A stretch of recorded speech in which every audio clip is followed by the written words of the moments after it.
The year was 1913. Woodrow Wilson was president, and powerful banking interests, who had been trying for years, finally achieved their long-term goal of a silent coup d'etat by taking control of the American government.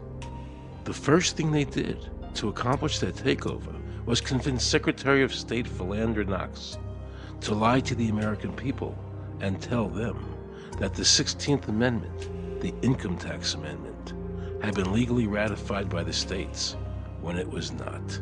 The bankers knew that this tax would ultimately end up in their pockets. Because of this fraud, the American people were led to believe there was now a tax on their labor. Congress and the President are completely aware of this fraud, and it was even cited in a recent court case.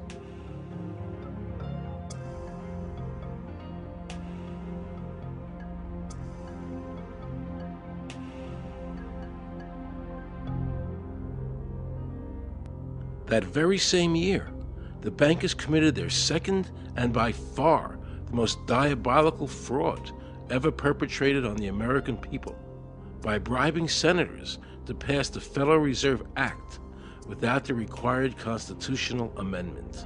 All in favor, say aye. They did this during Christmas vacation, when many senators were home celebrating the holidays with their families. And that's how the unconstitutional Federal Reserve Act came into being. They were very clever, and they understood that whoever issued the money for America would control the government.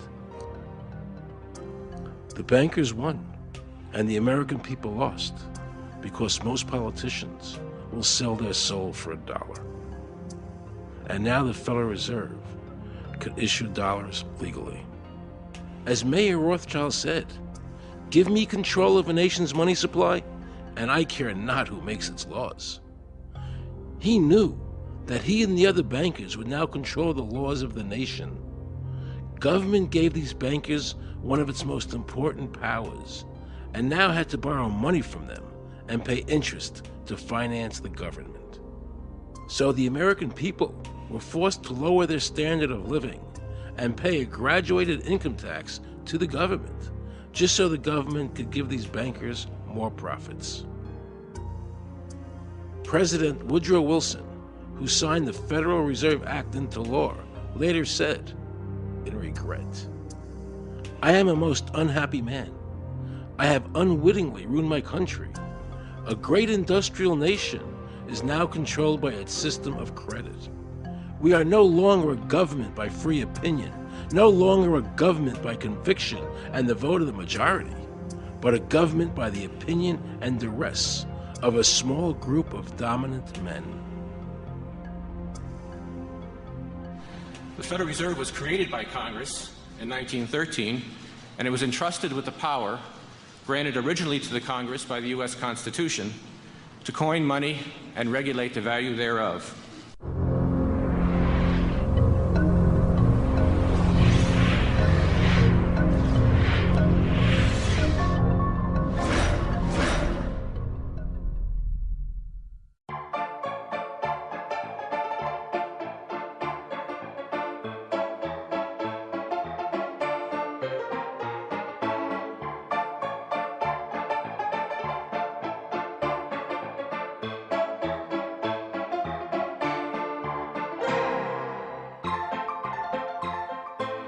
What's your name? Jan Crafting? Hi, Jen. I'm Aaron Russo. I produced the movie Is this a joke? Am I gonna No, make no, it that's look not a foolish? joke. Okay, good. No. I produced the movie Trading Places with Eddie Murphy and The Rose with Bette Midler, many movies, and I'm doing a feature film.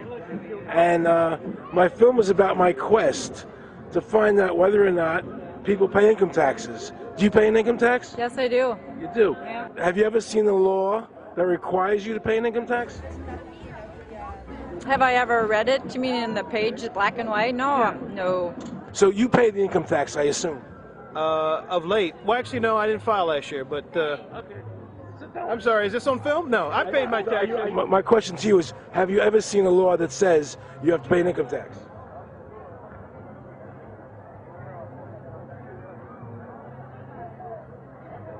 law is that guy that wears that badge and a gun. That's the one that puts you in jail. That's the law. Actually, I can't stand the IRS. They're evil. Do you have any fear of the IRS? Not really, because I'm Canadian. I think it's actually unconstitutional, is what I've heard. Right. But to avoid any hassle, I pay it. If there was no law and I wasn't afraid of them coming and taking me to jail, absolutely, I wouldn't pay taxes. Okay, then no, I wouldn't pay income taxes. It's a no-brainer. You wouldn't pay it. I wouldn't pay it. Why would anybody? Because that's what they tell us we must do, else we're bad Americans. Would you pay it? No. Would you pay it? No. Why would you pay taxes if you're an actor?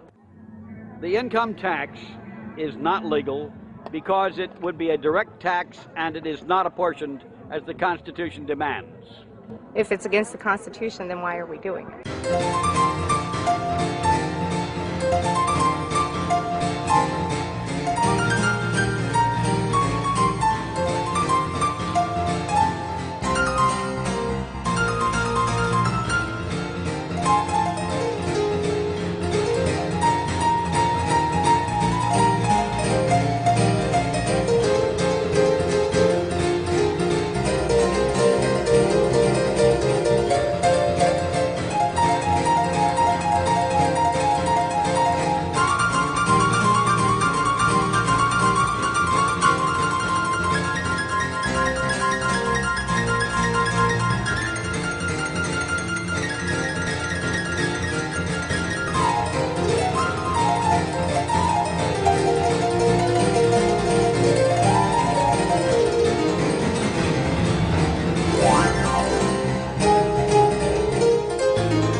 I really expected that, of course, there's a law that you can point to in the law book, the code, that requires you to file a tax return. Of course there is.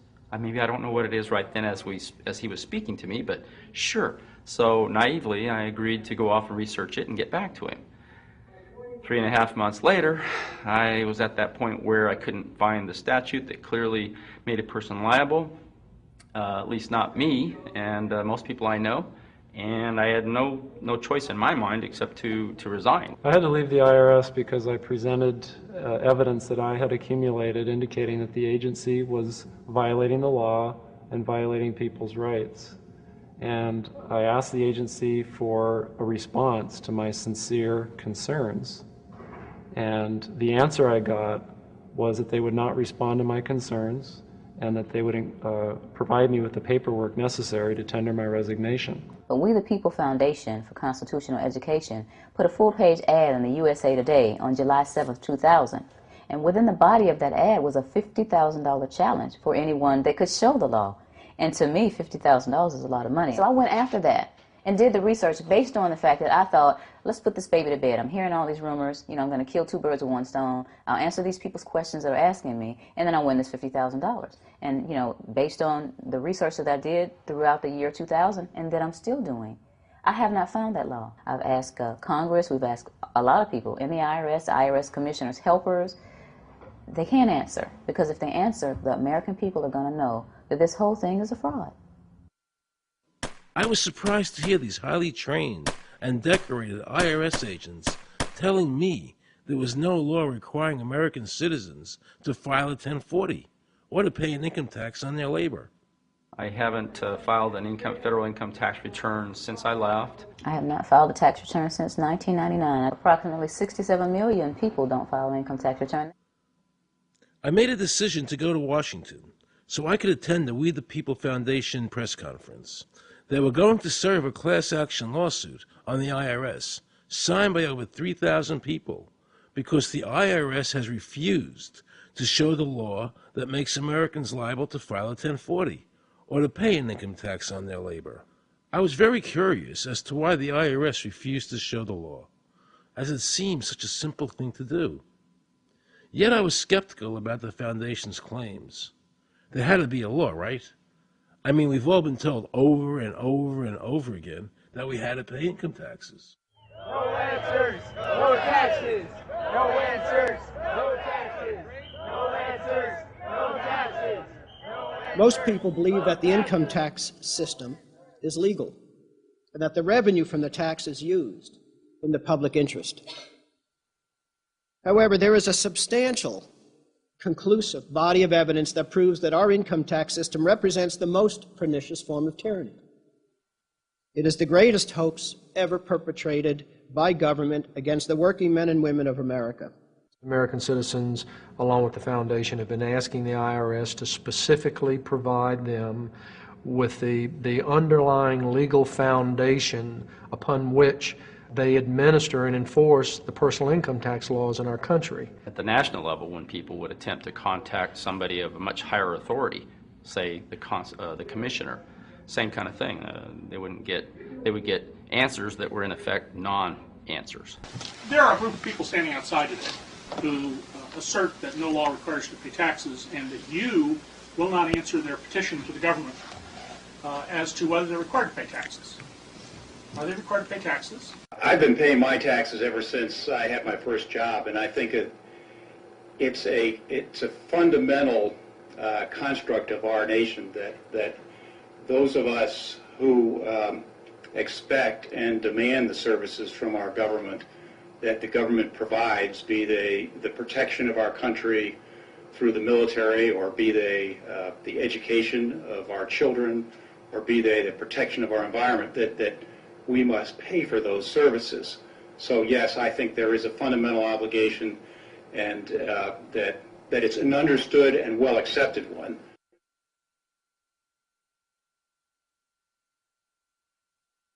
Joe Bannister and I had a meeting in the White House with President Clinton's economic advisor, Jason Furman. He accepted the remonstrance for the president. On June 2nd, I called and spoke with him. His words were, "We have decided that the issue of the legality of the income tax is not a high priority matter for the White House, and we will not be participating in any conference on the subject."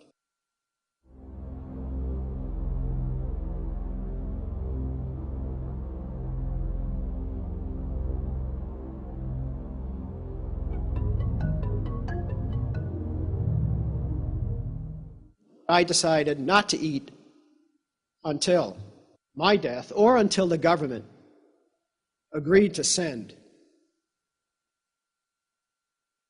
their experts to meet with the experts from the tax honesty movement. And with the help of Congressman Bartlett, a deal was made.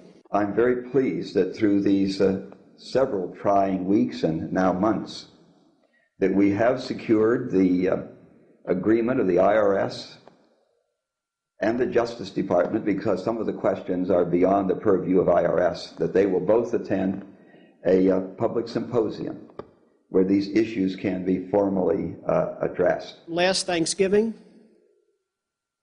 DOJ and IRS notified Congressman Bartlett that they would not participate.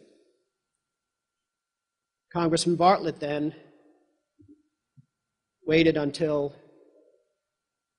late January. He informed me that he would not be participating. Why do you think you've been able to get away with not paying? You've been able to get away with not paying or filing your income taxes for so long? Well, first of all, I've not gotten away with anything. I'm not hiding from anyone. I'm simply asking the IRS to show me the laws that apparently require me to do these things, and they are suspiciously reticent to answer questions from me, and of course there are millions of other people, many other organizations who have attempted to get answers. They act very suspiciously when asked to simply sit down at the table with the American people and discuss what their obligations are. Rather than pulling up a chair, they pull out a club. As a matter of fact, David K. Johnston of the New York Times asked Terry Lemons of the IRS, why won't the IRS answer the questions set forth in the petitions from the American people? Mr. Lemon's response was, the government is answering the questions through enforcement actions in the courts. This is a very chilling remark on the government's use of brute force instead of civility and logic. The federal government itself refuses to provide the American people who are coercively being subjected to this extraction of their private property without any underlying legal justification. There is no law that requires the average American worker in the private sector to pay a direct, unapportioned tax on their labor and compensation for services. There is no law. The march will stop in front of the IRS building. They are now going to serve a class action lawsuit on the IRS. Very courageous. My name is Charles Bell, and I'm here to serve this complaint on behalf of the American people to the Internal Revenue Service. The complaint is accompanied by an affidavit. It's under the hand of Robert Schultz. Case was served. We'll call you with the case number. Case has been filed. We'll call you with the case number. Thank you. Okay, thank you. We appreciate your time. America, baby! Freedom! Today, effectively, the people have said to their servant government that that our rights are not going to be any longer denied, and that we're going to have answers to our petition, our legitimate, lawful petitions for redress of grievances, which are guaranteed in the First Amendment to our Constitution. So once and for all, we will get an answer. On August 31st, 2005, federal judge Emmett Sullivan ruled the government does not have to answer the American people's questions, even though it is guaranteed in the First Amendment. Our courts have made a decision that government does not have to show the law that it enforces. And the press never reported on this. Have we given this judge the authority to overrule the Constitution, the very foundation of American life?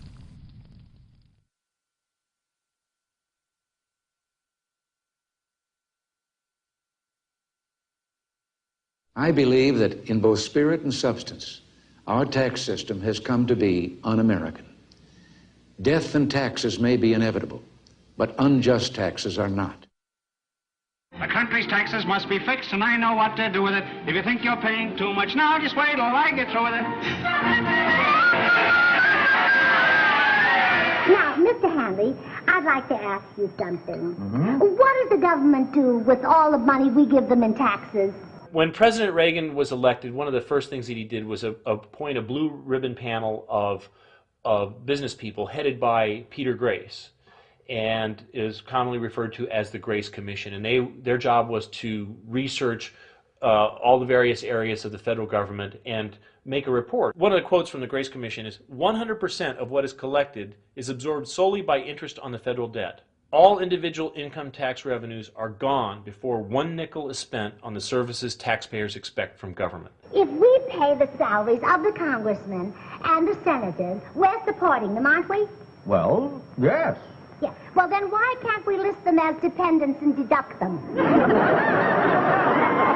We've been brainwashed. People have been told, you know, that you need this income tax system to fund government, which is absolutely ridiculous. I mean, my question is, well, if that's true, how did we fund government from 1776 to 1913? The main purpose of the income tax is not to raise revenue, but to redistribute wealth and to control society. A lot of people might say, well, gee, if there wasn't an income tax, what would happen to education? They don't understand that education is paid for the most part, out of state and local taxes, your property tax. People might say, well, how are we going to build and maintain our highways? If there's no money coming into the government, we need our highways. There is a tax on every gallon of gasoline that people buy. Proceeds from the income tax do not pay for highway construction. The amount of money that we spend on defense is exactly equal to the amount of corporate income tax, which is quite legal and quite constitutional. I think we should not want the income tax for several reasons. One is that it is the instrument of totalitarianism. It is the means by which the government can manipulate people and put you into a condition of servitude. Every year you give the federal government a form that says, here's how all my money worked. If you lie, you could go to prison. So you're required to give them a financial statement that under, the force of law could put you in prison if it's not impeccable, right? And under the law, they're supposed to do the same. They're supposed to give you back a financial statement that says, here's what we did with your money, except you comply and they don't. In fiscal 99, the Department of Defense had 1.1 trillion of undocumentable adjustments.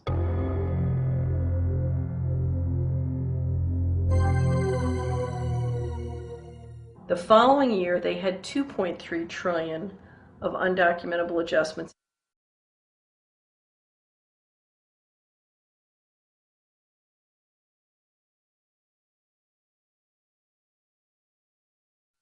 I decided to call the IRS.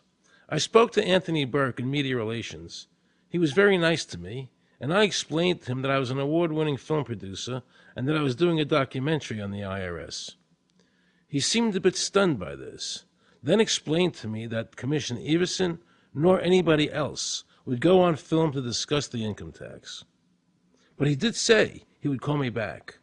I thanked him for that, but I couldn't help wondering, why was the government making it so difficult for people to see the law? So I decided to bring my crew down to the IRS building to see if I could find some employees to interview. And here's what happened. I said you can't film me, that's it. Who are you to tell me I can't film here? What's the law? Just tell me where the law is that says that. Can you show me the law that says I can't film here? Is America a free country? I told him they couldn't film here, and he's asking 9 million questions. I told him that's a federal government law. Hey, I told him he couldn't film here. He's telling me he's a citizen and all that, so hey. I couldn't film him. I'm saying, where's the law that says I can't film here? And I'm asking another question, sir. Then Homeland Security showed up, because I was such a threat to Washington. You got a driver's license? Yeah, I do. Put that away for me. After convincing Homeland Security I really wasn't Osama bin Laden, I kept wishing the IRS would allow me to interview somebody. Why wouldn't they show the law? What were they so nervous about? I began to have a frightening thought. What if it was our own government we had to be afraid of? With that disturbing thought in my mind, I went to see a group of tax experts. You can look through the statutes and look for the law that requires you to pay. And when you do that, you can't identify a law that requires the average person in America who earns a wage and works in private business to pay an income tax. The Constitution allows for two kinds of taxes. They're called direct and indirect. The federal government in the Constitution can tax almost anything, as long as it apportions the tax if it's direct.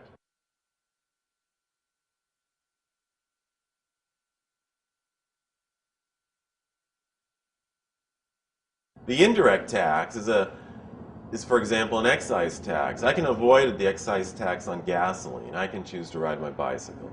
I can avoid the excise tax on tobacco. I can choose not to smoke, or I can grow my own tobacco.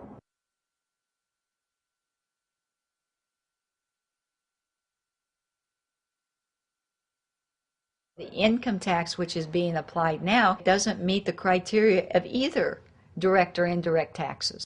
The IRS claims that in 1913, the 16th Amendment, the Income Tax Amendment, allowed the government a third form of taxation.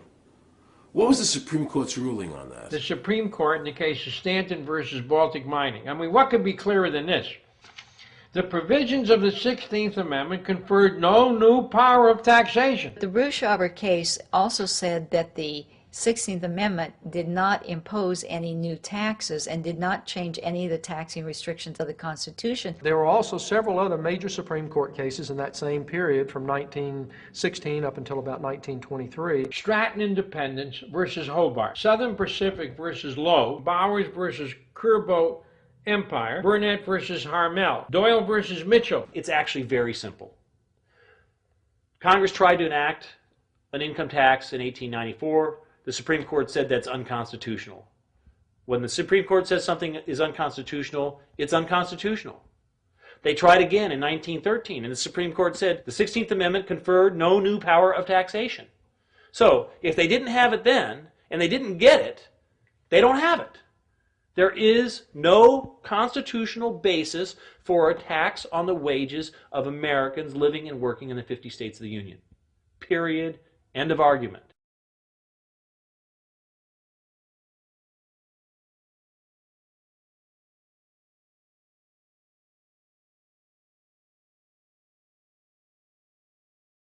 I have a letter here from Daniel Inouye's office of the United States Senate that says, based on the research performed by the Congressional Research Service, there is no provisions which specifically and unequivocally require an individual to pay an income tax. Period. End of story. There is no law, and to date, nobody has been able to show that there is a law for the average American citizen working day in and day out to pay an income tax. The definition of income in the Constitution was given in the Eisner versus Montgomery case, and it turns on gains or profits that are made from some activity. Doyle versus Mitchell, 247 U.S. 179, 1918. Here's what he said. The idea of gain or increase arising from corporate activities. In other words, it doesn't mean wages, it doesn't mean dividends, it doesn't mean alimony. It means a gain or a profit arising from corporate activity.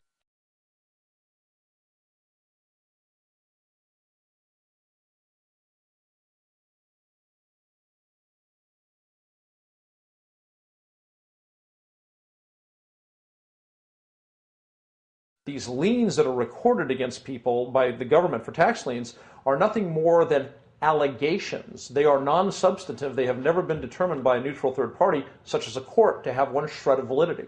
If you ever get a notice of an audit or anything else, the first thing you should do is a Freedom of Information Act request for records that they're using to substantiate or justify the audit. There is nothing in the Internal Revenue Code that creates any such thing as an income tax evasion or crime. There's nothing in the code that allows IRS agents to seize property. The government is involved in judicial blackmail. The government knows that if it legally seizes somebody's property, that person doesn't have the funds and he can't even get a lawyer who can help him. I conducted investigations in the Title 18 of the Criminal Code, the U.S. Criminal Code. And in there, the statutes and the regulations are very specific as to what's violating the statute. In the Internal Revenue Code, Title 26, there's nothing specific in there. I mean, even the FBI is feared of the IRS. You have to understand that an agency which will unlawfully impose a tax that doesn't exist is not going to care.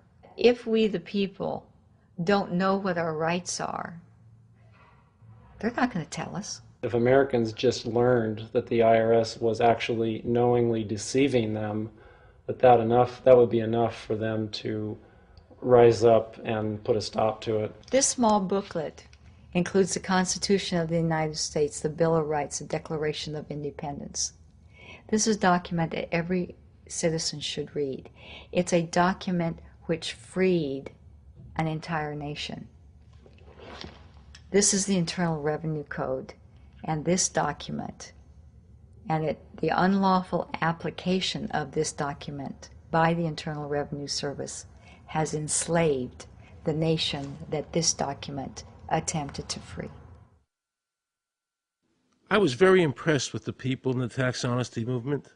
They weren't kooks, they were highly intelligent, well-researched, and very genuine. I was wondering why I never heard about all these Supreme Court decisions in the media. So I really wanted the IRS's point of view, because to get the true story, it was imperative I hear both sides. I kept wishing Anthony Burke would call me back. This is point of view, because to get the true story, it was imperative I hear both sides. I kept wishing Anthony Burke would call me back. He seemed like an honest man. I then proceeded to call my message machine. Hi, this message is for Aaron Russo. This is Anthony Burke at the Internal Revenue Service. Let me suggest some people that you might want to think about talking to. One would be Don Alexander, who's a former commissioner who's here in town in Washington. Another would be Sheldon Cohen, who is both a former commissioner and former chief counsel. All of those guys, I think, can answer your question about, where in the tax law it says that you have to pay taxes. Wow, good news, I thought. So I called Sheldon Cohen because he used to be the IRS commissioner, he wrote the tax code, and he was also general counsel to the IRS. He is a true expert, and I couldn't find a better person to answer my questions. He graciously agreed to my interview. The reason I'm doing this documentary is because there are many people in America today who believe that there's no law that requires them to pay an income tax or file a 1040. And there are many people going to jail for it, fighting over it. The Internal Revenue Code is authorized by the 16th Amendment. I think it should be clarified. I think government should be transparent to the people. Why doesn't the IRS commissioner sit down with them and just explain it in clear English? Why? I don't think they really care. They don't think. I think they're just playing word games. You don't think they're sincere people? You know? No, I don't think they're sincere people. What does voluntary compliance mean? And why does the IRS code say it's voluntary to comply, not mandatory?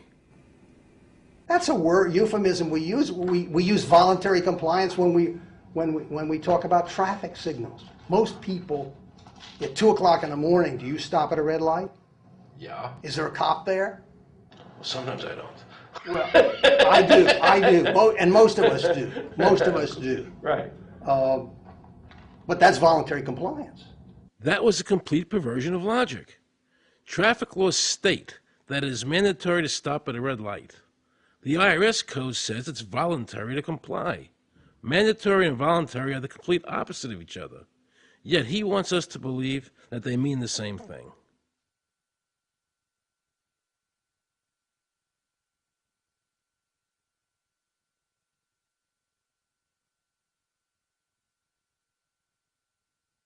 So can the government criminally prosecute somebody of information put on their 1040?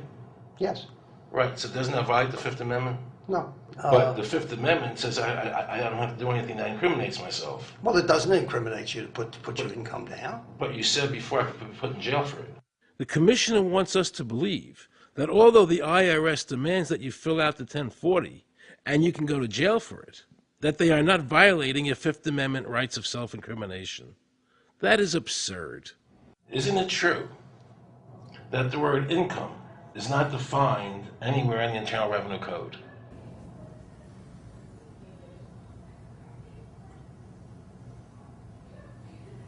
The law says that the government has a right to tax income from any source derived. So, but the word income is not defined in the code. It just says income without a definition That's right. of what income is. That's right.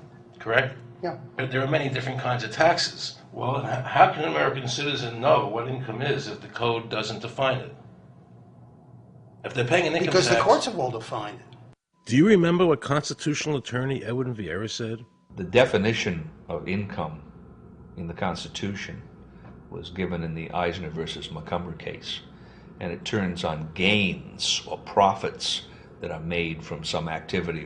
So the Supreme Court has ruled income is not wages, it's not labor, it's gain from corporate activity. I believe that a man's labor is his private property. That's your view, but it's not the law.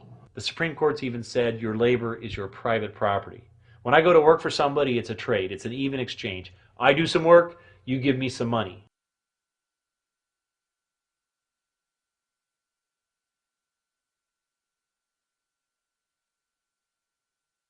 In 1916, we had the Bruce-Shaber case and the Stanton case.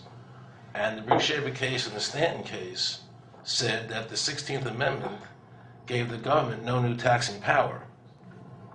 I'm not going to argue the niceties of that with you. And it came up again in a case called Peck versus Lowe, where the Supreme Court said the 16th Amendment did not extend Congress's taxing power to any new or accepted subjects.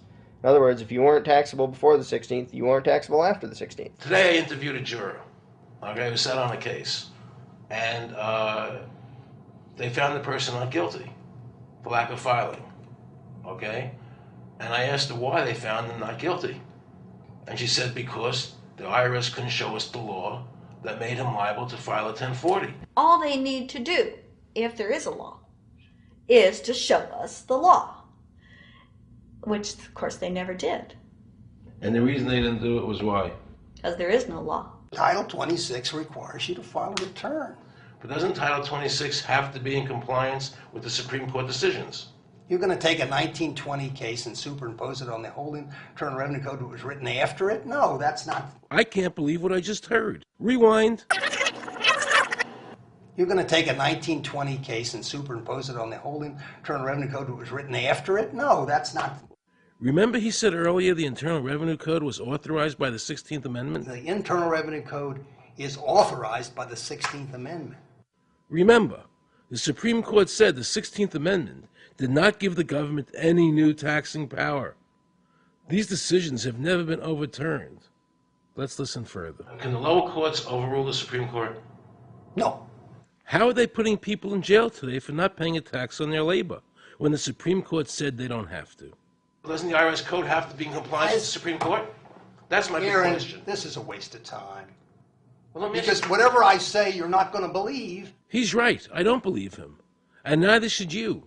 He wants us to believe we should obey the IRS code, which is being enforced in violation of the many Supreme Court decisions. If the Supreme Court made a decision... Thank you, Aaron. I think we're finished. I'm sorry, Mr. Cohen, you're doing that. Well, I'm sorry that you constantly re-argue the point. You're liable because the law says that you're liable, and the courts say the law says you're liable, and that's why you're liable. You see, he's talking about the lower courts, who are not in compliance with the Supreme Court, as they have to be. Doesn't the court have to be in compliance with the Supreme Court? The Supreme Court has so held. Where? You caught me unprepared. I'll come back. Well, I don't want to do that. But let me ask you a hypothetical question. No. You're making silly arguments here. Why is the Supreme Court decision a silly argument? Well, because it's inapplicable. That made my heart stop. He just said Supreme Court decisions do not apply to the IRS. That's the behavior you would expect from a totalitarian country, maybe China or Russia or Cuba, not from America. They're just making up the law as they go along. Now I knew the tax honesty movement was right. The IRS thrives on intimidation and fear, not by law. It's no different than a criminal protection racket, using force to extract your money from you. Then the former IRS commissioner, now working at a prestigious Washington law firm, threatens me. Watch. Aaron, you understand Yiddish. Cornish helfen. For those of you who don't understand Yiddish, that means nothing will help you. Now it all became clear. I understood why the IRS wouldn't go on camera and talk about where the law was. I understood why all the senators I called refused to be interviewed. There is no law. And now you know what our political leaders and the courts have known for decades and have tried to cover up. The United States Constitution strictly forbids a direct, unapportioned tax on the wages and salaries of American citizens. The United States Supreme Court has consistently ruled that the income tax is a tax on profits and gains, not on labor and wages. On behalf of the American people, I challenge the IRS to show me a statute that allows a direct, unapportioned tax on the wages and labor of the American people. And if I'm wrong, I will give my most humble apologies to the IRS. If the IRS is wrong, and there is no law, then every person who's been jailed should be let out of jail immediately, and any assets seized should be returned to their rightful owners. If this is a nation of laws and a free country, then the IRS should show the law to the American people. I felt an overwhelming need to understand why juries were finding innocent people guilty of not filing a tax return when there was no law requiring them to do so. So I went to talk to Marcy Brooks, a juror who used her common sense and did not allow the judge to railroad the jury into a guilty verdict.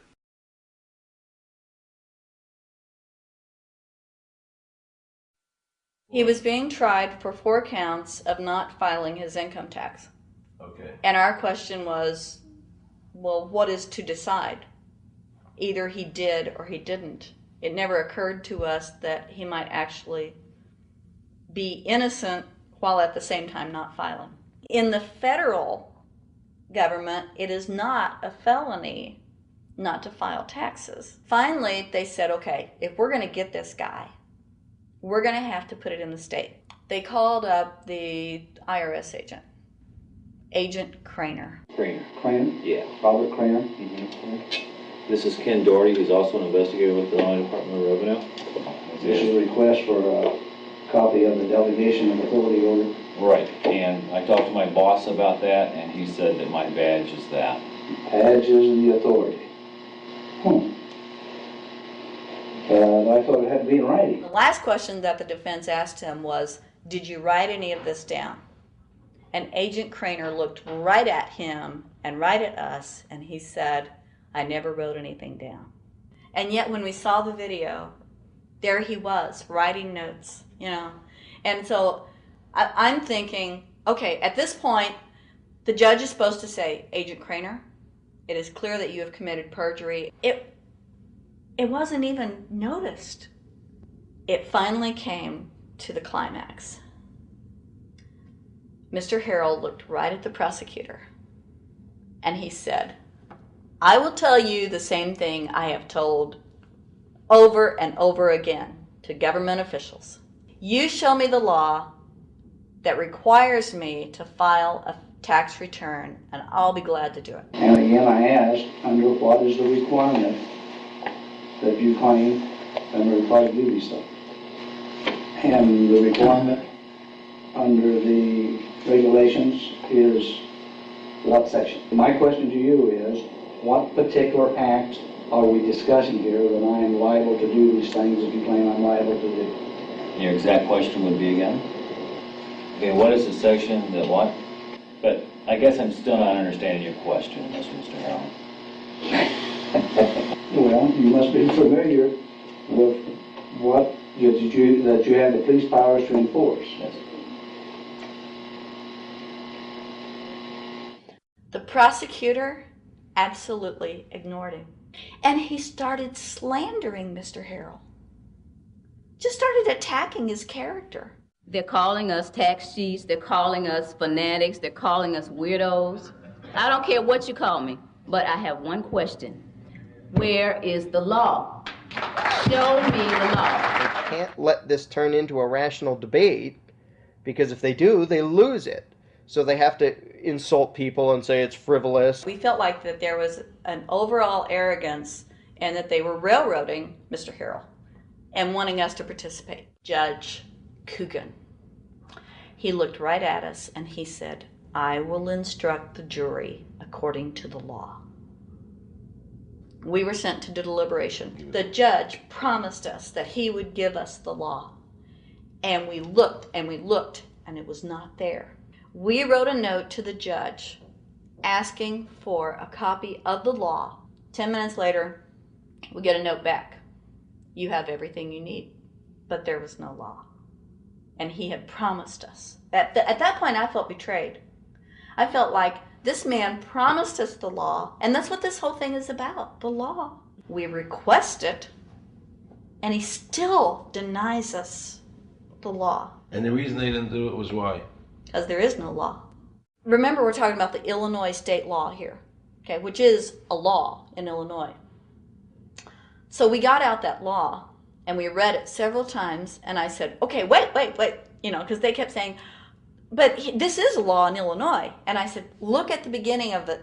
It says, anyone required to file a federal income tax return is required to file an Illinois tax return. I said, if it is true that he's not required to file a federal return, then that nullifies the Illinois law.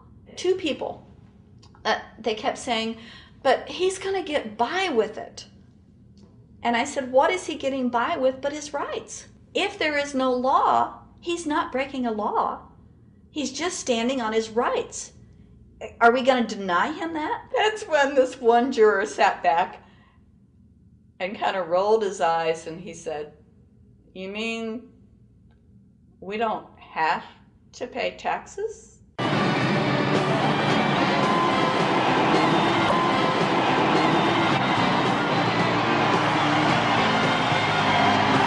All of a sudden we realized that this trial was much bigger.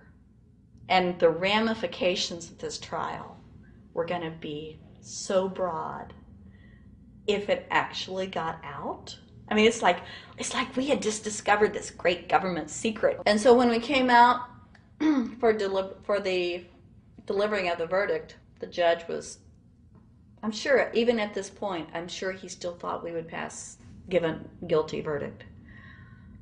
And the reason I say that is because of the look on his face when the first not guilty was read. His face just turned white. I mean, it's like, I don't believe this. The second time, you could hear people out in the audience, just in the courtroom, just going, wow, and the judge is just getting red in the face. I mean, he was just livid. And the judge got up and left. I sat there and I thought, this truly is a victory for the people. And I have never felt more patriotic. And I knew that we had done the right thing. I looked at that man, Mr. Harrell, and I thought, the system might not work all the time, but this time, for that man, it did. In November 2004, the government arrested former IRS criminal investigator Joe Bannister. They charged him with fraud for telling the American people the truth about the income tax laws. The jury obviously agreed with Joe. Well, it just showed Mr. Bannister to be honest and straightforward and working within the law. Vernice Kuglin, a Federal Express pilot, claimed there was no law requiring Americans to file an income tax. She also won in court. 24 people were criminally charged by the IRS because they claimed there was no law requiring them to file an income tax return. The fact is, neither the judge, nor the prosecutor, nor the IRS could bring that statute in there because it's not in the books. The jury came back with an acquittal for everyone. When the matter is put to the test, which means in terms of court and enforcement action, there is a 100% success rate in shooting down these arguments. The mafia has a code and they follow it, and it's a code of honor. But the IRS has no code of honor.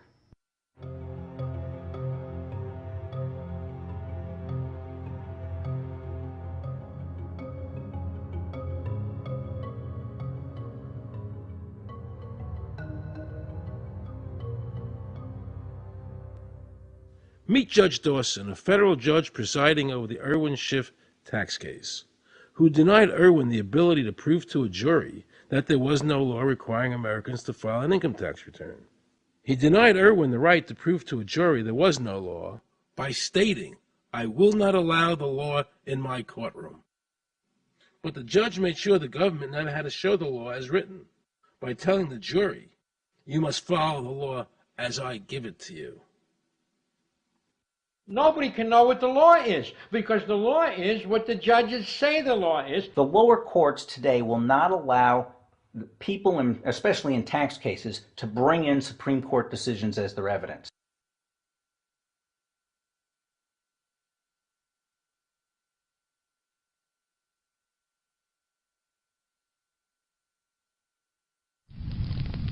Here we have a federal judge railroading an American citizen by saying Supreme Court decisions are irrelevant. And again, nothing from the press defending our freedoms.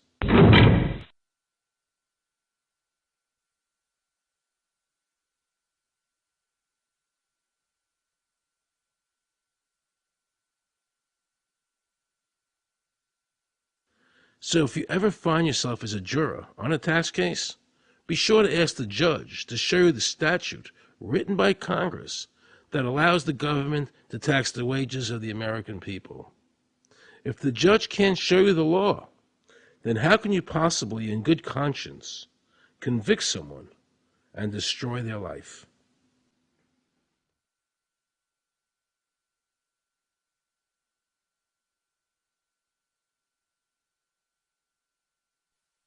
Let's see how the IRS treated one of America's greatest heroes, and someone I cherished as a child.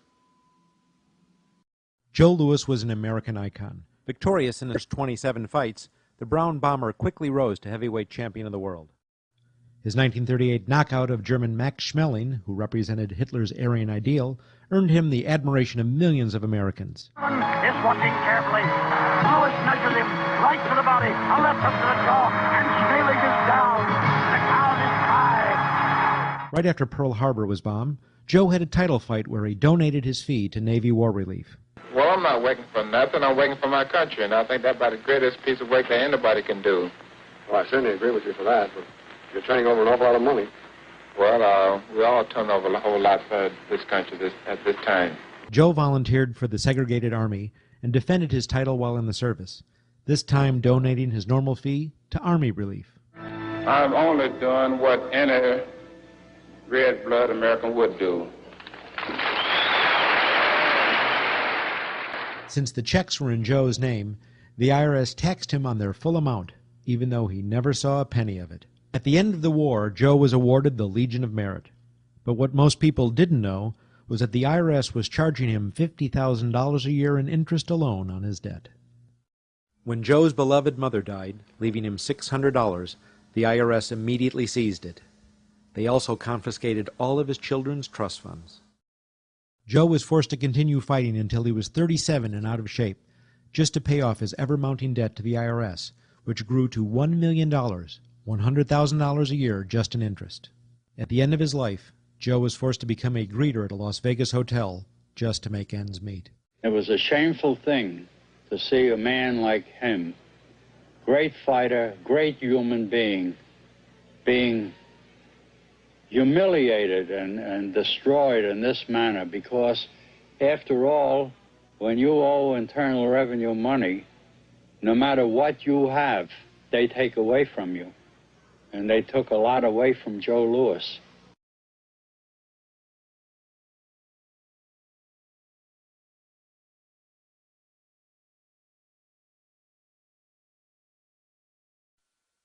I made a decision to drive to Virginia Beach from Washington because I had heard stories about two law-abiding families who had been brutalized by the IRS. They were falsely accused by their bookkeeper of being drug smugglers and tax cheats.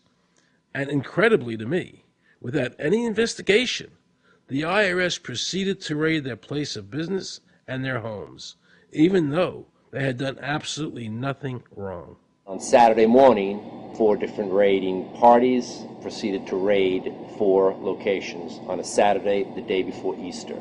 I was the manager on duty, and I was up in the deli, and people came through the door. How many came in the door? Maybe about 15 or 20 people. 15 to 20 armed agents. With dogs, with guns. They made me get everybody they went in the kitchen, they went in the deli, they went all over the whole restaurant, told all the customers, took forks out of their hands while they were eating their breakfast, and told them they had to leave. I got the frantic call from Edie, and she said, something wrong. So anyway, I jump out of bed, and I immediately run to the shower. I'm in the shower, and the next thing I know, I hear my son yelling, "Dad!" I went like this, and boom, I'm slammed against the door, and I fall down with the gun in my head. And they're like, "Where's Scotty Miller?" And I'm like, "Dad!" That's all I'm doing is yelling. I'm scared, frightened to death. And then the next thing I hear is Mr. Miller, the shower curtain is jerked back. I've got a gun pointed at my head. Hold it right there. The screams from the little girls who were at a pajama party with my daughter. There was 4 little girls there with my daughter. Of course, mayhem.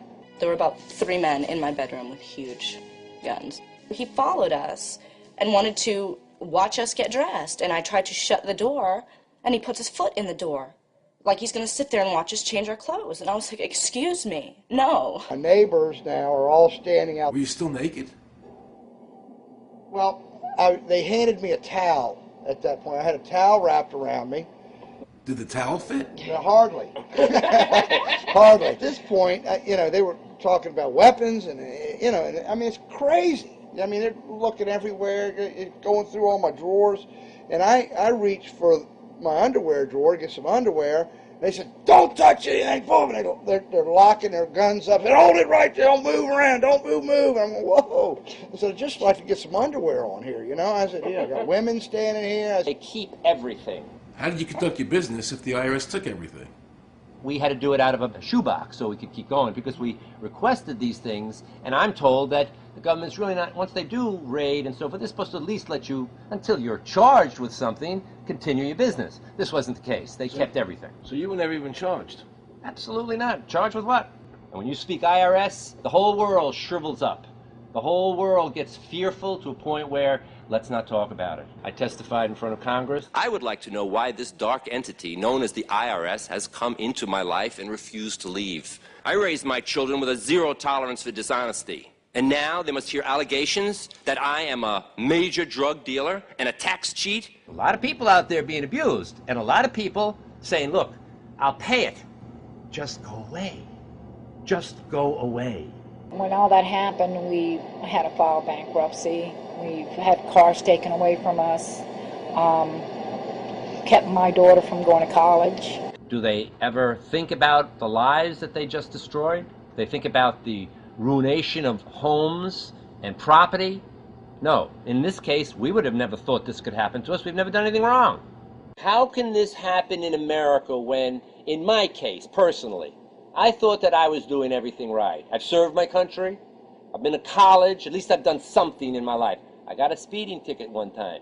I paid my taxes for 40, 50 years, whatever it was. I've never been audited. What happened here? I had this really uncomfortable feeling in the pit of my stomach as I was thinking to myself, how did America transform itself from being a truly free country with a servant government where our individual rights were protected by our Constitution to being a country that talked about being free but really wasn't?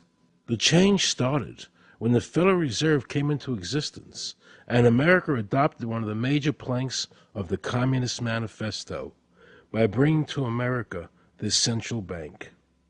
The very same people that backed the Federal Reserve System also backed the graduated income tax, a second plank from the Communist Manifesto. Do you know that the Federal Reserve is a private bank and not a government agency?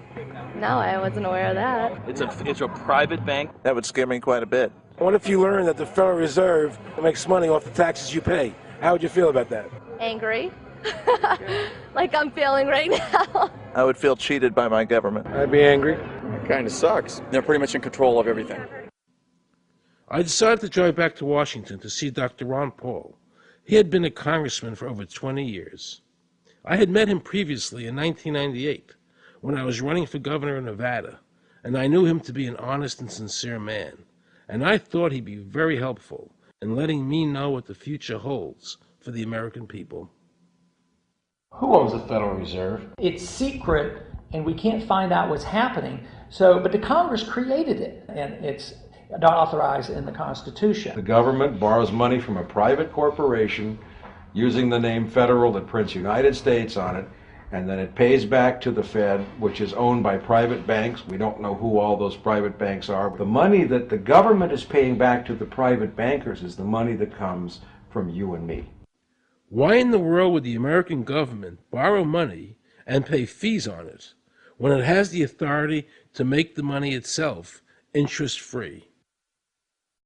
The Federal Reserve is no more federal than Federal Express. I've never seen a full list of ownership for the Fed. I don't think anybody has. The government works for a private bank, and the private bank works for its owners, the true masters. People talk to me about, the issue of Republican versus Democrat, as if they don't get it. And I say, look, here's the way you get it.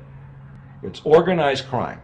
All you do is you call the Republicans the Genoveses, and you call the Democrats the Gambinos.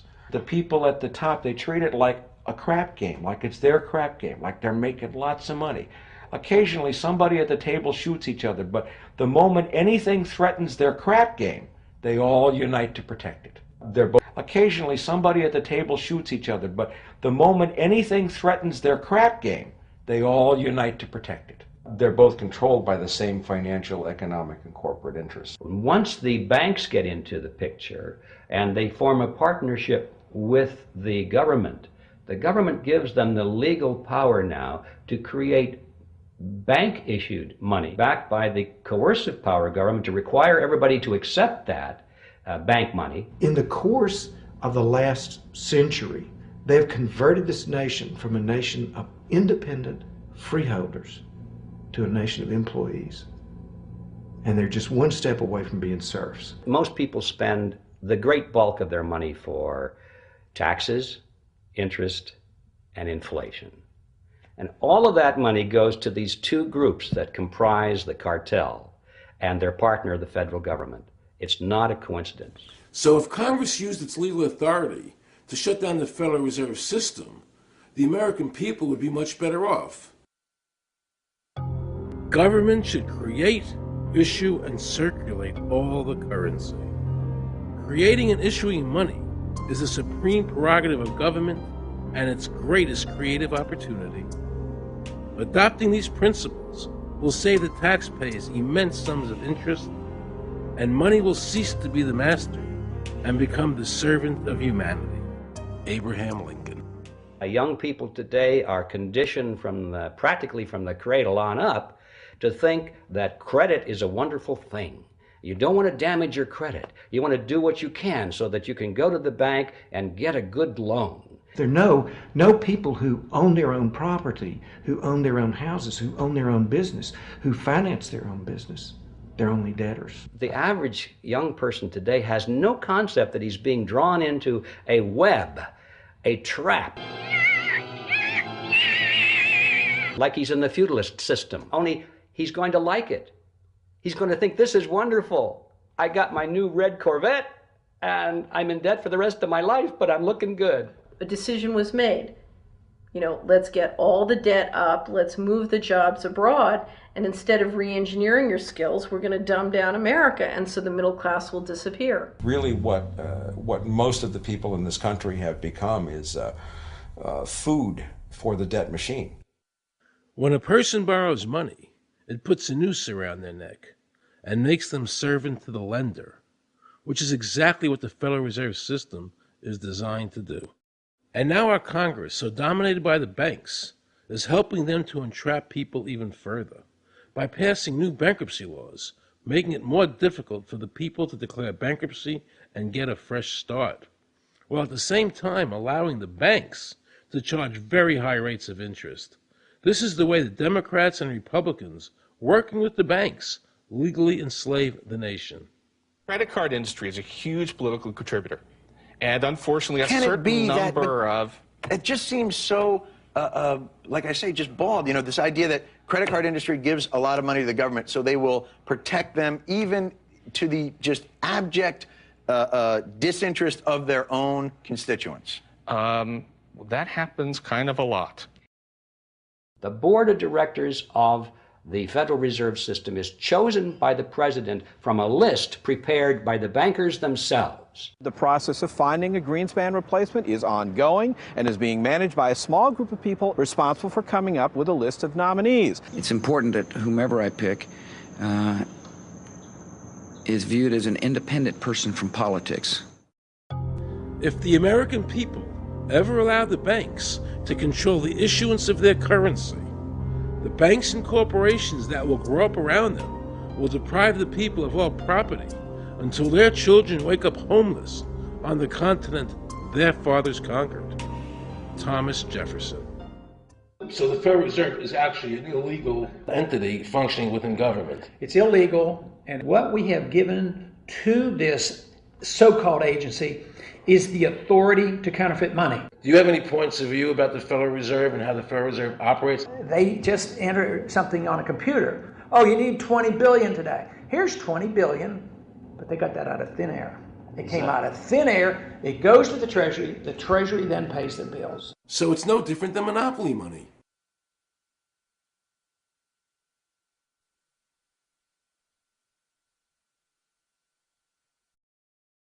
The cost of living is so high today because the Federal Reserve and the federal government have destroyed the purchasing power of the dollar. The dollar today is actually worth about 4 cents, despite the fact that the government, the Federal Reserve, and the media keep telling us that they're protecting the value of the dollar. This is a lie. All countries who have ever attempted to create money on thin air, the currency is eventually destroyed. Why did we give a monopoly of creating money out of thin air to a private corporation? The result is exactly the same as if someone were picking your pocket every year, because that's exactly what they're doing. Originally, paper was a receipt which is used as evidence that the money exists. Over the years, of course, the government has disconnected the paper from the actual tangible substance, which is money. So now we have a piece of paper which is evidence of nothing. In the past, people were able to take their receipts, the paper, to the bank and get the real money, the gold, in exchange for the receipt. This limited the amount of money that could be printed, thereby protecting the purchasing power of your savings. You don't have to worry. That's good, because I work 3 jobs and I feel like I contribute. You work 3 jobs. 3 jobs, yes. Uniquely American, isn't it? I mean, that is fantastic. In the absence of the gold standard, there is no way to protect savings from confiscation through inflation. There is no safe store of value. Gold stands as a protector of property rights. Alan Greenspan, before he went to work for the Federal Reserve System. Now Alan Greenspan and the other central bankers want you to believe that the receipt, the paper, is the real money. This is nothing more than sleight of hand. It's a magician's trick. Because for them to maintain control over the government and the people, they have to convince you that this paper is really money, because that is the essence of their power and our powerlessness to maintain control over our own government.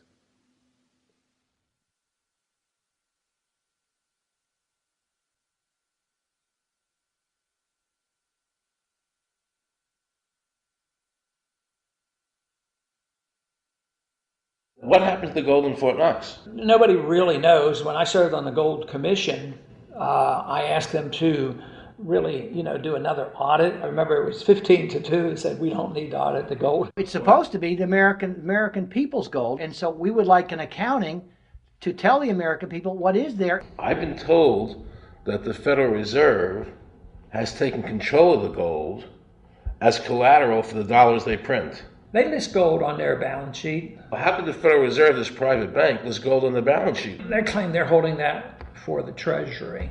So that puts private bankers in control of the American gold. They could have taken all of America's wealth. That's a possibility. Shouldn't the Congress stand up and say, where is the American people's gold? They're not audited. They control the money of America, and it's not audited? There is no audit. Oh, wait a second. Doesn't the Federal Reserve work underneath the Congress? Congress ignores their responsibility to do any oversight. The president really has no control, nor does the Congress have any control over this cartel. It just has the appearance of control. In the final analysis, the Federal Reserve bankers, with the help of the Democrats and Republicans in Congress, have swindled the American people. They have taken the true wealth of America, the gold, and given us a piece of paper in return. And again, not a word from the press. These frauds are going to continue until Congress is no longer intimidated by the Federal Reserve bankers, and Congress uses their legal authority to shut down the Federal Reserve System and to stop this loss of our freedoms. Is there a law that requires people to file a 1040? Not explicitly, but it's certainly implied. Well, implied by force. Yeah. But is there a law? I can't cite a law, no, I cannot. But, if they think it's the law and they have all the guns, it's an authoritarian approach. Well, yeah, but that's authoritarianism. Yeah. That's not a country run by law. Do you think America is going deeper and deeper into becoming a police state? And if so, in what ways do you see that as a congressman? Yeah, I think we're moving in that direction because there's not much we can do without permission. The absence of a police state is that people are free, and if you don't commit crimes, you can do what you want. But today, you can't open up a business, you can't develop land, you can hardly do anything. You can't go to the bank, you can't go to the doctor without the government knowing what you're doing. And they talk about medical privacy, that's gone. Financial privacy, that's gone. The right to own property, that's essentially gone. So you have to get permission from the government from almost everything. And if that is the definition of a police state, that you can't do anything unless the government gives you permission, we're well on our way. This is something that people eventually, I hope, will get sick and tired of and say, you know, enough is enough. I sincerely believe the banking institutions having the issuing power of money are more dangerous to liberty than standing armies. Thomas Jefferson. You must understand the Federal Reserve is a cartel made up of the major banks in America, and they are the ones that are running the show, not the federal government.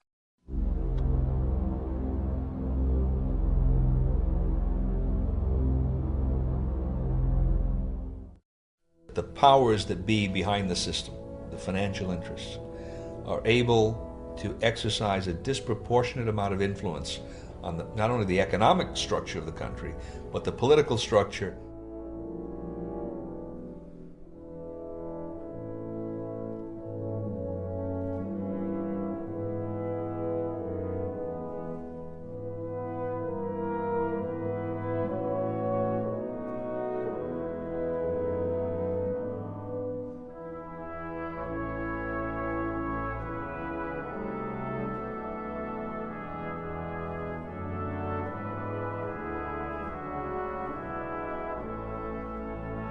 This would be like the ultimate reaching of government into our personal health lives, which would be unbelievable. And not even our government, some, you know, bureaucratic, diffuse, multinational, secretive government.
assure the American people that, one, I've got the authority to do this. American people expect us to protect them and protect their civil liberties. I'm going to do that.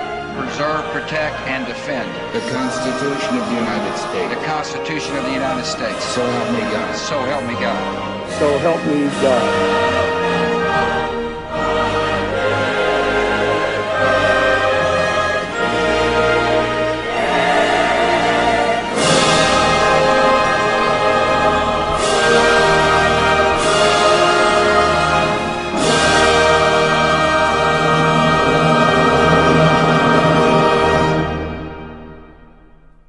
What happens if your own government is using more force and more coercion on its own citizens for the purpose of achieving its political ends? Is that government engaged in terrorism?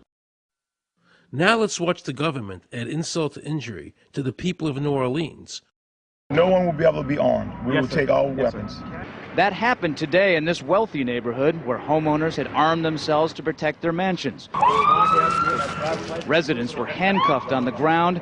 In the end, police took their weapons but let them stay in their homes. Wasn't that kind and generous of the government to allow people to stay in their own homes? How thoughtful. Of course, they couldn't defend themselves from looters. For many of the police and guard troops, it is an uncomfortable job to do this in an American city. You never expect to do this in your own country. Walking up and down these streets, you don't want to think about the stuff that you're going to have to do. We are losing our right to property. The government is getting more pretexts to seize it, using the power to confiscate it with eminent domain. The asset forfeiture laws have proliferated. It's easier for the prosecutors to come in and make an accusation against you and confiscate your property even though they have no evidence that you've done anything wrong. Guilt or innocence doesn't really matter that much because it's very convenient for the government. Unfortunately, what is being sold to the American people today as Americanism, if you peel off the label, you find so much similarity to what we were fighting against when we were fighting communism and Nazism and fascism. The government's now putting a national ID card together and they want checkpoints. We will be carrying our papers, and they have recommended there'll be checkpoints throughout the country. Isn't that what Nazi Germany did that everybody in America was against? Papers, please. May I see your papers? May we see your papers? I don't think I have them on me. In that case, we'll have to ask you to come along. Wait, it's possible that, yes. Here we are. These papers expired 3 weeks ago. You'll have to come along. Halt! Halt!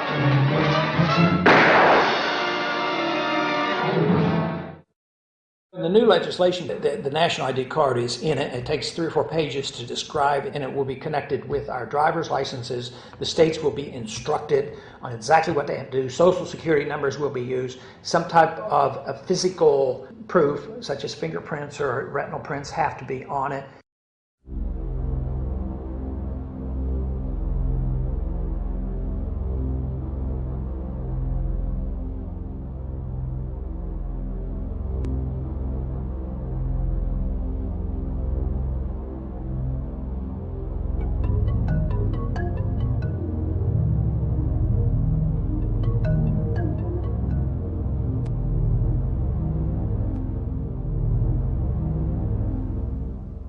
It is time to wake up, America. These ID cards are not about defeating terrorism, but they are all about controlling the American people. I arranged an interview with Catherine Albrecht, a leading authority on the RFID chip. Her book entitled Spy Chips is the definitive book on this subject. I wanted to find out just how dangerous these chips are to our liberties. RFID is a technology that uses tiny computer chips the size of a grain of sand or even smaller, hooked up to miniature antennas to transmit information about items at a distance. Back in 1999, Procter & Gamble, Gillette, and MIT got together to find a way to commercialize this technology and make it small enough, make it efficient enough, and make it low cost enough to, essentially, their dream is to put one of these tiny computer chips on every physical item manufactured on planet Earth. The latest technology for identifying people at the point of sale, for identifying people when they make purchases, is actually the implantable chip that you can actually embed directly into human flesh. It's a tiny glass capsule about the size of a grain of rice. It contains an RFID computer chip with a coiled antenna, and it can transmit information also at a distance.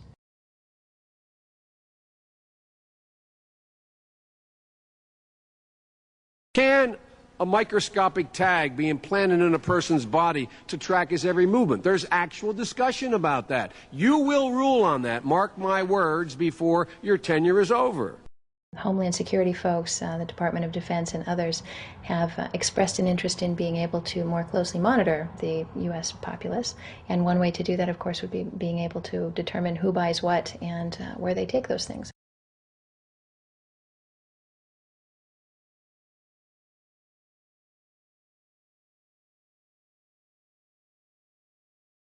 Radio waves can travel through walls, they can travel through wood, they can travel through the things we normally rely on to protect our privacy.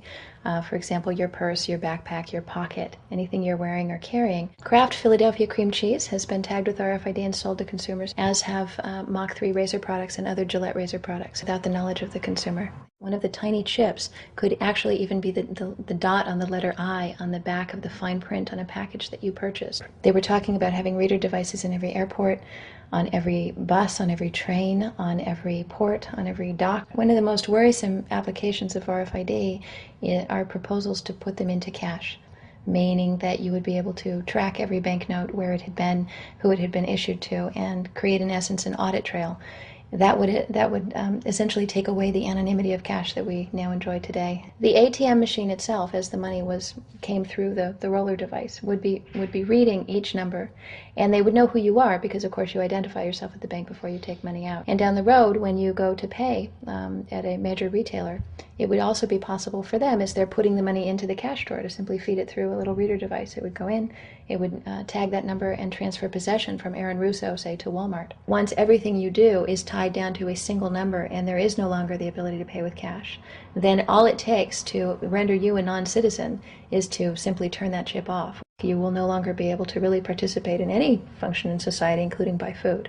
So through the implementation of the Federal Reserve System, the American citizen has gone from being a private individual who had real money, gold, in his possession that was private, to a citizen who has no privacy because all money is now being digitized.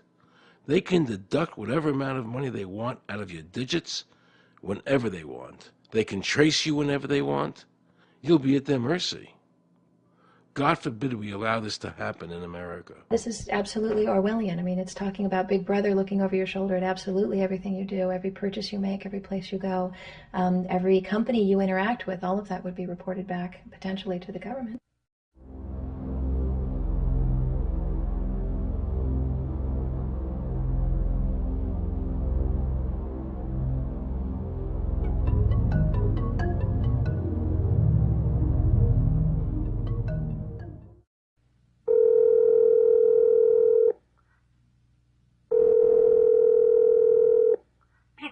Guaranteed hot in 30 minutes or it's free. This is Mary. May I take your order? Hi, Mary. Yes, I'd like to order. Is this Mr. Kelly? Yes. Thank you for calling again, sir. I show your national identification number is 610-204-9998-45-54610. Is that correct? Yes. Thank you, Mr. Kelly. I see you live at 736 Montrose Court, but you're calling from your cell phone. Are you at home? I'm just leaving work, but I'm... Oh, we can deliver to Bob's Auto Supply. That's at 175 Lincoln Avenue, yes? No, I'm on my way home. How do you know all this stuff? We just got wired into the system, sir. Oh, well, I'd like to order a couple of your double meat special pizzas. Sure thing. There'll be a new $20 charge for those, sir. What do you mean? Sir, the system shows me that your medical records indicate that you have high blood pressure and extremely high cholesterol. Luckily, we have a new agreement with your national health care provider that allows us to sell you double meat pies as long as you agree to waive all future claims of liability. What? Do you agree, sir? You can sign the form when we deliver, but there is a charge for processing. The total is $67 even. $67? Well, that includes the delivery surcharge of $15 to cover the added risk to our driver of traveling through an orange zone. I live in an orange zone? Now you do. Looks like there was another robbery on Montrose yesterday. You could save $48 if you ordered our special Sprout Submarine Combo and picked it up yourself. Comes with tofu sticks. Those are very tasty, sir. Good value, too. But I want double meat. Well, I'm sure you can afford the $67 then. You just bought those tickets to Hawaii. They weren't cheap, eh? Oh, but I see you checked out the budget beach bum at the library last week. Up to you, sir. All right. I'll get the Sprout subs. Good choice, sir. Gotta watch that waist if you're hitting the beach, eh? 42 inches. Wow. Man, I'd say tofu and sprouts is, like, required. That's how much? Just between you and me, there's a $3 off coupon in this month's Total Men's Fitness magazine. Your wife Betty subscribes to that, right? Anyhow, clip that and it's $19.99 even. Whoa, looks like you maxed out on all your credit cards. Bring cash, okay? Have we become so controlled and so ignorant about our rights that big institutions and big government can do whatever they want with us, even without our approval? I knew for certain the Founding Fathers would resist to the death what is happening in America today. And I, for one, will not accept a national ID card. And if nobody accepts a national ID card, and nobody can board a plane without one, then let the airlines go bankrupt. And if you can't open a bank account in a big money center bank, then open an account in a small local bank. And if we can't walk into a federal building, I personally would consider that a blessing. Don't allow these institutions to dictate to us how we conduct our lives. This is America, and we have free choice. We the people have all the power, not the government. Government gets its power from us, not the other way around. Think of all the men and women who died in all our wars, fighting for freedom, not Federal Reserve bankers. Do you think they sacrificed their lives so that Americans can be chipped like a dog? So we could all have a homing device inside us? No. This ID card is the last step before they implant us. And that's precisely the reason nobody should accept one. And do you know what they're going to do? They're going to call on the propaganda machine, the media, and try and sell this as if it were in everybody's best interest. We're working on a product that we have called internally a PLD. PLD stands for Personal Locating Device, which is an implantable GPS for which our company owns a patent. The hybrid of the two of these products, being Digital Angel and Verichip, is what we call PLD. PLD should be in prototype form by the end of this year, by December of 2002, and we are already working with the Food and Drug Administration as well as legislative agencies with these products and ultimately with the PLD.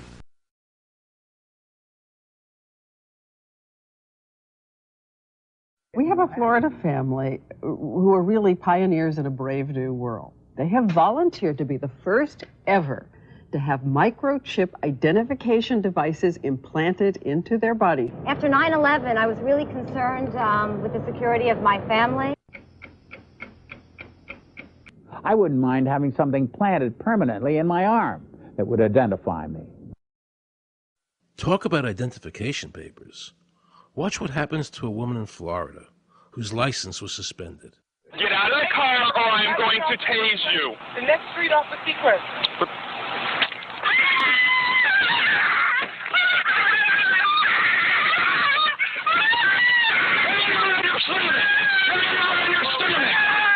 On your stomach. Do it now. Put your hands behind your back. Do it now. Do it now or you're going to get tased again. Do it now. Do it now. On your back. Put your hands behind your back. Put your hands behind your back. I can't. Sure you can. Come here. Ow, ow, ow. Oh, got it. You got blood on her. Oh, my God. You tased me and you handcuffed me? Yep, you're under arrest. For what reason? Your license is suspended. All the power is in the people. And to the extent that government becomes alienated from the people, does things that people don't want, power is transferred until you finally come to a police state, totalitarian state, whatever word you want to give it, where the desires of the people really have no consequence. They go out and they vote. Doesn't make any difference which candidate they elect. I'm a programmer. I worked for NASA, worked for ExxonMobil, worked for Department of Transportation. Mr. Curtis, are there programs that can be used to secretly fix elections? Yes. How do you know that to be the case?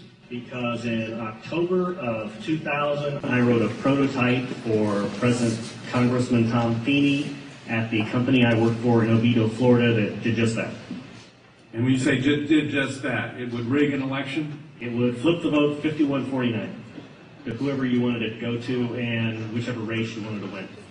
And would that program that you designed be something that elections officials that might be on county boards of elections could detect? They'd never see it. So how would such a program, a secret program that fixes the election, how could it be detected? You would have to view it either in the source code or you'd have to have a receipt and then count the hard paper against the actual vote total. Other than that, you won't see it.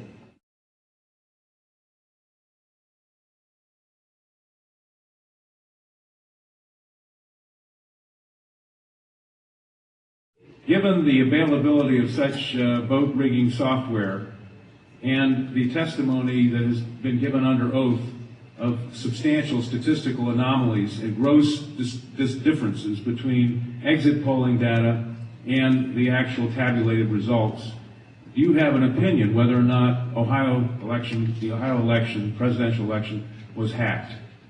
Yes, I would say it was. So in other words, there's absolutely no assurance whatsoever in anything with regard to these machines? Absolutely none.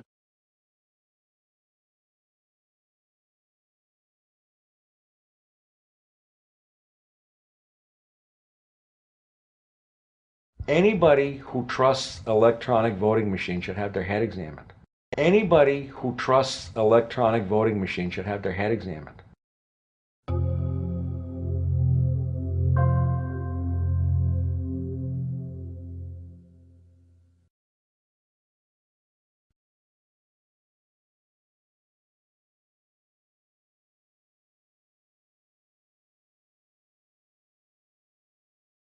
Now we can see a new world coming into view. A world in which there is the very real prospect of a new world order. The New World Order will be built, an end run on national sovereignty, eroding it piece by piece, will accomplish much more than the old-fashioned frontal assault. Council on Foreign Relations. We shall have world government, whether or not we like it. The only question is whether world government will be achieved by conquest or consent. Paul Warburg, Council on Foreign Relations and architect of the Federal Reserve System. There's a group that get together internationally and they sort of play God with our money. You think that's part of what George Bush said was the One World Order? They can't have a new world order only with a world police, military. Right. I think the financial system ultimately is even more important than the guns. The central bankers of the world are working together to create a one world government, a global police state as sinister as anything George Orwell ever wrote about, where every person on the planet Earth will have an RFID chip implanted, where the bankers and the governments can monitor every transaction you make. A chip in everybody would be the universal monetary system par excellence, because there'd be no escape from it, and you'd be totally under the control of those who issue the electronic impulses in that chip. Their strategies are being accomplished through the World Trade Organization, the International Monetary Fund, and the Bank for International Settlements, which is the central bank for all the central banks of the world. Most people don't have a clue that these unelected private bankers actually control the governments of the world.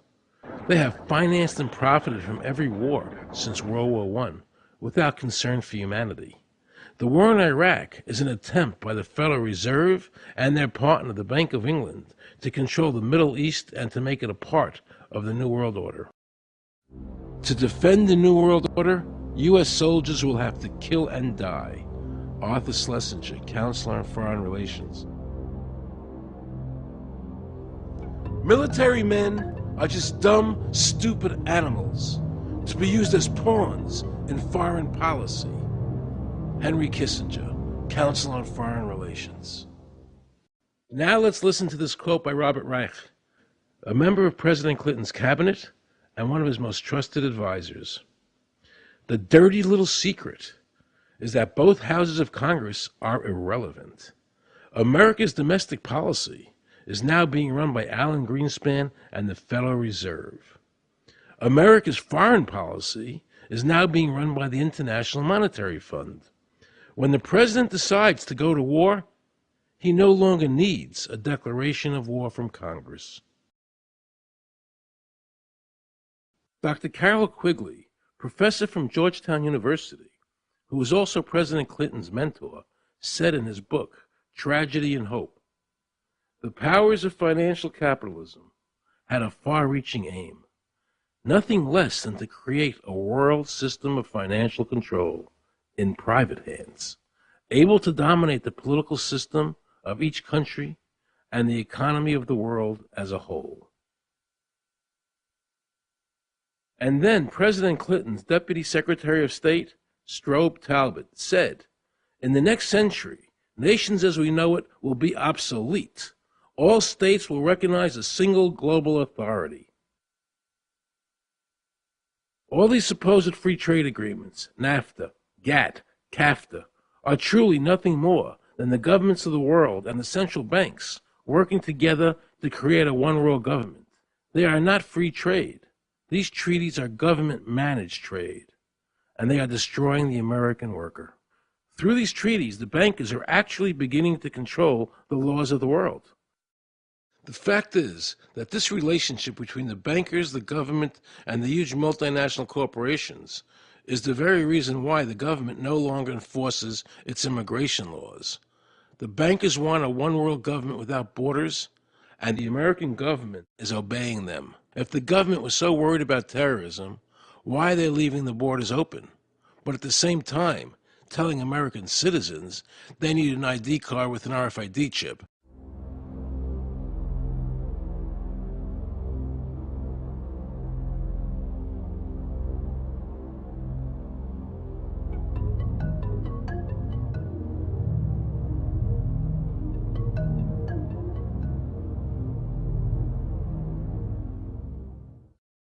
The Bush administration's open borders policy and its decision to ignore the enforcement of this country's immigration laws is part of a broader agenda.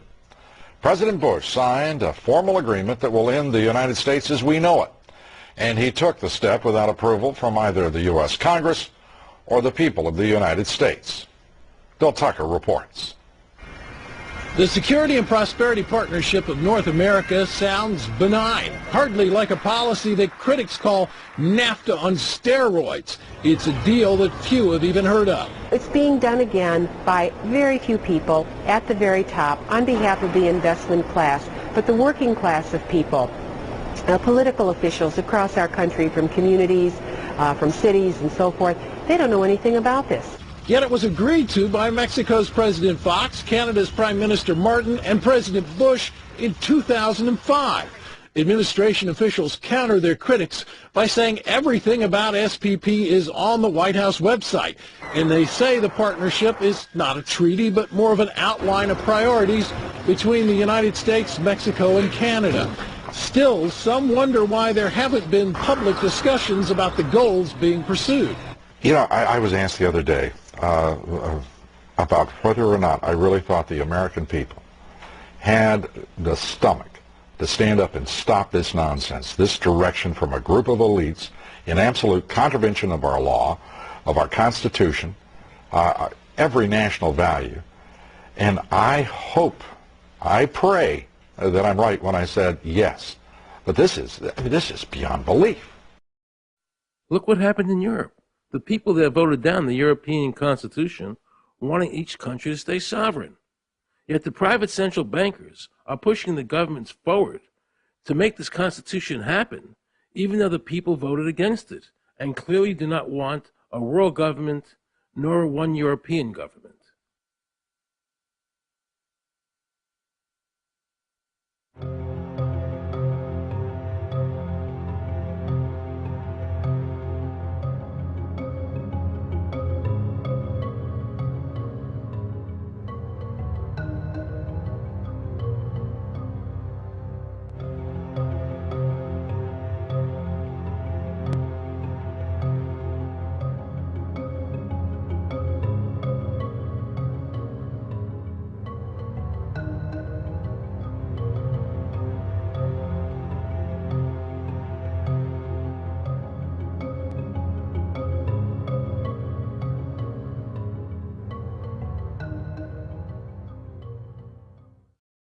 Now pay close attention to this quote by David Rockefeller, and you'll understand what is happening in the world today and where the American people are heading as a nation.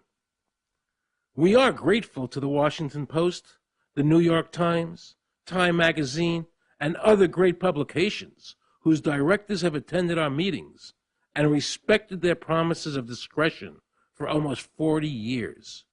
It would have been impossible for us to develop our plan for the world if we had been subjected to the lights of publicity during those years.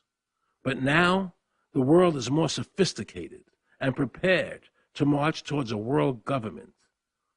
The supranational sovereignty of an intellectual elite and world bankers is surely preferable to the national autodetermination practiced in past centuries. David Rockefeller, a member of the Council on Foreign Relations, actually believes that we would be better off if he and his banker friends ran the world.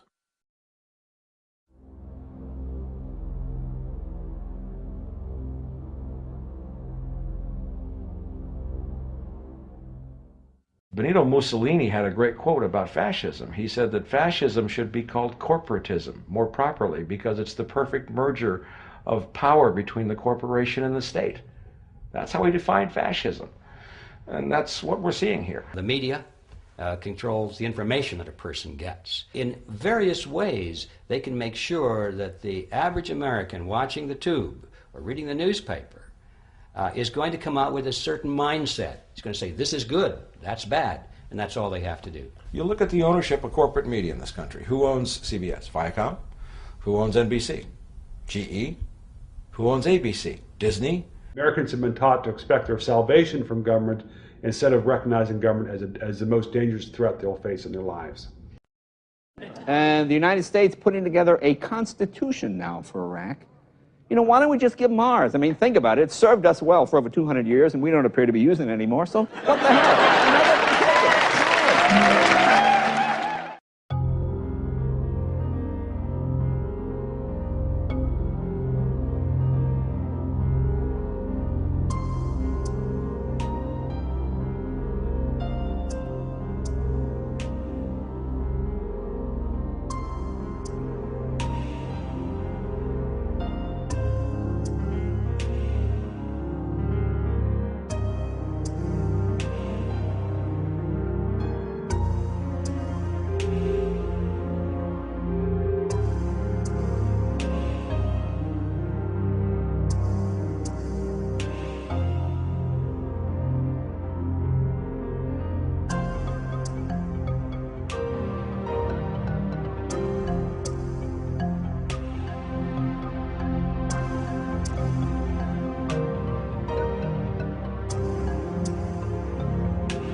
like the old idea where you could do what you thought you could do and what you wanted to do as long as you didn't hurt other people.